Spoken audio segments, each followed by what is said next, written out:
This is All India Radio. In the program Spotlight, now we bring you an exclusive interview with Sanjay Bandhopadhyay, Chairman of Inland Waterways Authority of India, on Ganga Vilas, world's longest river cruise. The interviewer is Anita Anand, AIR correspondent.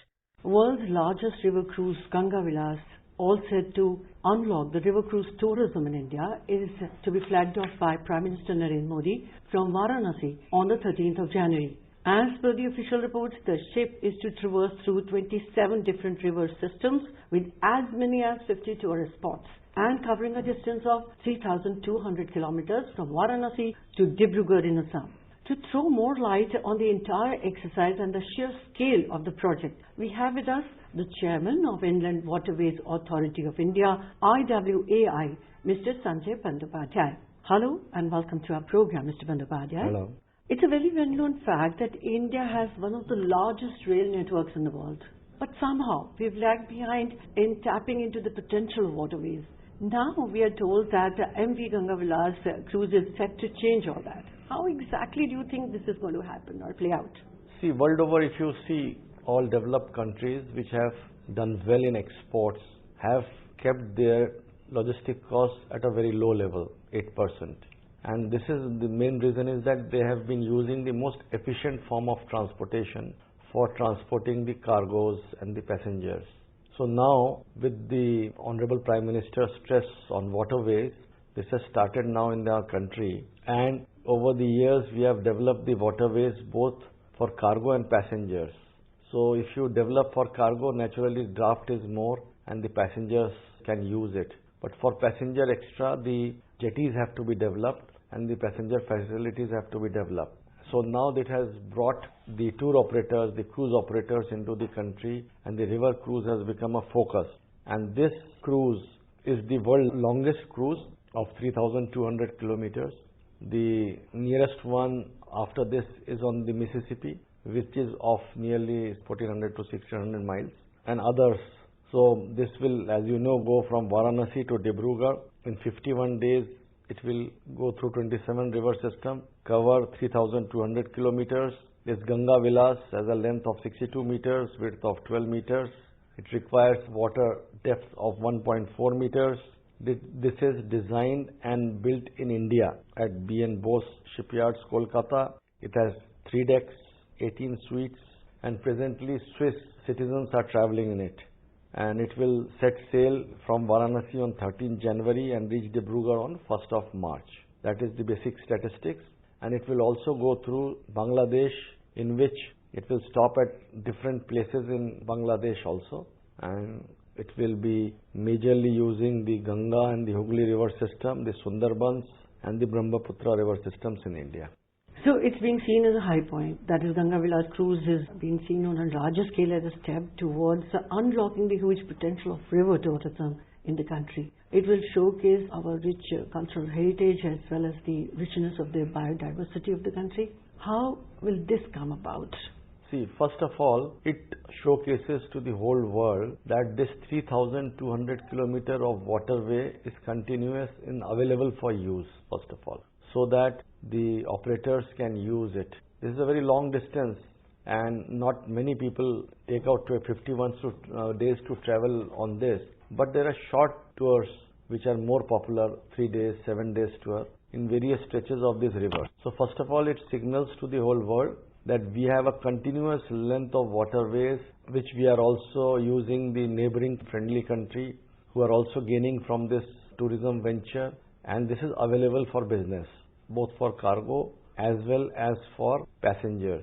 And the tour operators has reposed faith in the government, and they have invested in vessels which will be plying on the river system. So this is a new vessel which has been brought by the Antara Cruises, and it is around 68 crores he invested and launched very recently. Great. This initiative, that is the Ganga Vilas cruise under the guidance of Prime Minister Narendra Modi, is also being seen as the beginning of a new era in river cruise tourism in India, and a fillip to our government's initiative of Act East policy.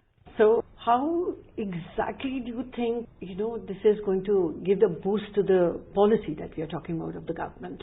Yeah, first of all, see, I must speak about the river tourism. So we are going to get launched a river tourism vision. We have found out through survey that by 2047, 34 waterways can become operational for cruise tourism with 80 cruise circuits with nearly 1 lakh tourists with night stays every year, and this will bring in till 2047 35,000 crores of investment.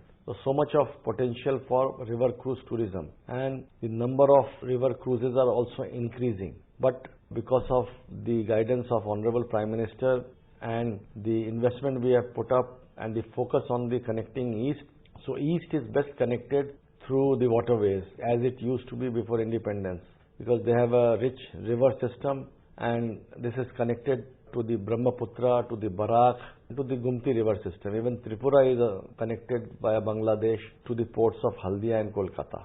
So coming back to Ganga Vilas luxury cruise, is it meant only for the dignitaries?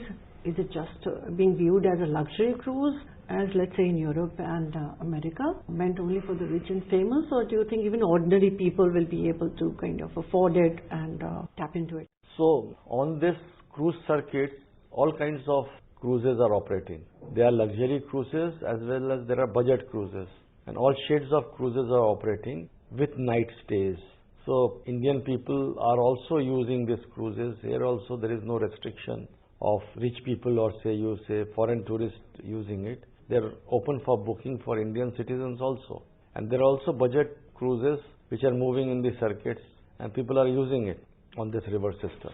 And since we are holding the G20 presidency this year, will this figure on the itinerary of the delegates as a tourism boost exercise? Definitely, because presently they are the Swiss citizens who have booked and boarded. All of them are Swiss citizens. Then when it returns back to Kolkata and again starts back to Varanasi, then Norwegian citizens will board it. And in the last cruise which they had US, UK, Canadian citizens. So now the whole world is connected. As India is hosting as a G20 presidency, more and more international tourists will be also there welcome, and they also will feel attracted towards India on the river water system. Because you see that the rivers have more history than the hinterland. The civilization came around the rivers. When you travel on this old river system with lot of water, you will see so much of ancient monuments, ancient history is connected to the waterways. Having said that, Mr. Bandhopadhyay, we don't really compare very well with the global river cruise market, which is a sad fact, but it's true. With 60% growth in Europe, we are at less than 10%. What could be the reason? We are more cargo driven and we are lagging somewhere behind at the policy level. What would you say is the cause? If you talk about waterway tourism, more people may be using the waterway tourism in India. But there is no census or record of how many people are using. We have a very long coastline, and on the coastline there are so many vessels plying for the tourists and different places. If you see Goa, if you see near Mumbai or all the places like Kerala. So there is no consolidated record on this. So this statement that we are behind the other countries is not correct. You may be speaking about the luxury cruises. In luxury cruises, see, the rainfall in India is mostly during the monsoons, and in the south after the monsoons. But in other countries, there may be rainfall throughout the year, and they may be having larger glacier system. The Mississippi, the water comes from the glaciers of the Canada. Similarly, Rhine, the glacier from the Alps and other mountains, they provide water. On Danube and other Volga, also rivers come from melting of ice. So since they are blessed with more water, so that may be a main reason of their rivers having more water, and they are using this method. And I must say, with our population, we also are seeing a lot of water tourism in the country. So any other projects that are in the offing in near future?